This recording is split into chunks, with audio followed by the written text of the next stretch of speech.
Alhamdulillahi wahda, as-salatu was-salamu ala man la nabiyya ba'da.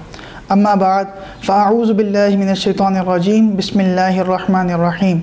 Assalamu alaikum wa rahmatullahi wa barakatuh. Every year, when the month of Rabiul arrives, the atmosphere is filled with happiness and every believer decorates their house, their city and organizes various religious gatherings for the celebration of Milad of Prophet Muhammad sallallahu alaihi wasallam.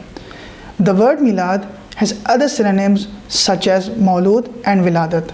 The word Maulud is an Arabic word which means the time and the place of birth. According to the custom of Muslims, this refers to the remembrance of the arrival of Prophet Muhammad sallallahu alaihi wasallam.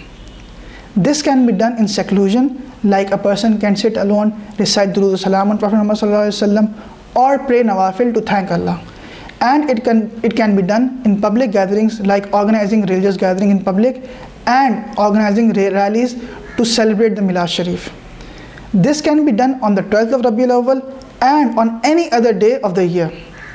After we establish the definition of Milad, which basically means to remember the arrival of Prophet Muhammad, let's move to the portion of the Holy Quran where the Milad Sharif is specifically mentioned.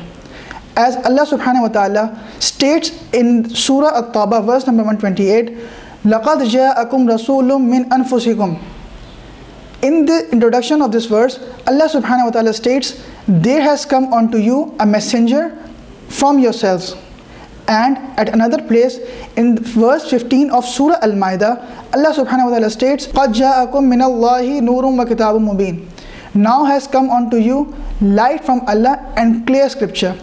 While commenting on these verses, the Muslim scholars state that the light and the messenger, these both words referred specifically to the Prophet Muhammad sallallahu alaihi wasallam and no one else.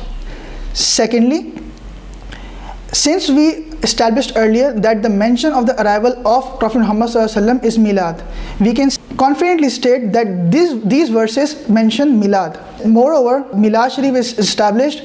How should we celebrate it? Allah subhanahu wa ta'ala made that easier for us. He states in Surah Al Imran verse number 164, لَقَدْ مَنَّ اللَّهُ عَلَى الْمُؤْمِنِينَ إِذْ بَعَثَ فِيهِمْ رَسُولًا مِّنْ أَنفُسِهِمْ يَتْلُو عَلَيْهِمْ آيَاتِهِ وَيُزَكِّيهِمْ وَيُعَلِّمُهُمُ الْكِتَابَ وَالْحِكْمَةَ وَإِنْ كَانُوا مِنْ قَبْلُ لَفِي ضَلَالٍ مُبِينٍ.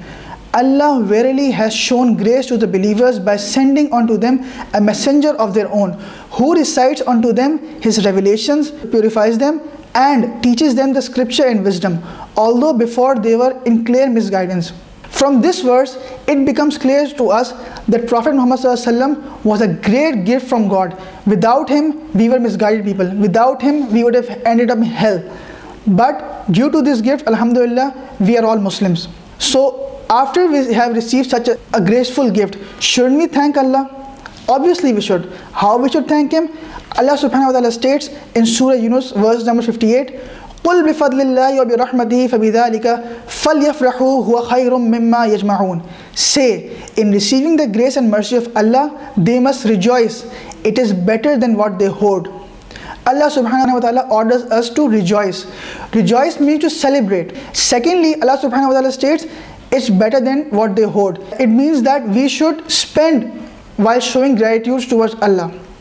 And how should we celebrate? Surah Ad-Duha verse number 11, Allah subhanahu wa ta'ala states, وَأَمَّا بِنِعْمَةِ رَبِّكَ فَحَدِّثْ.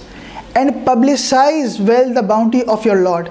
If we connect all these verses, the result comes that we should celebrate by publicizing the gifts we have received from Allah Almighty.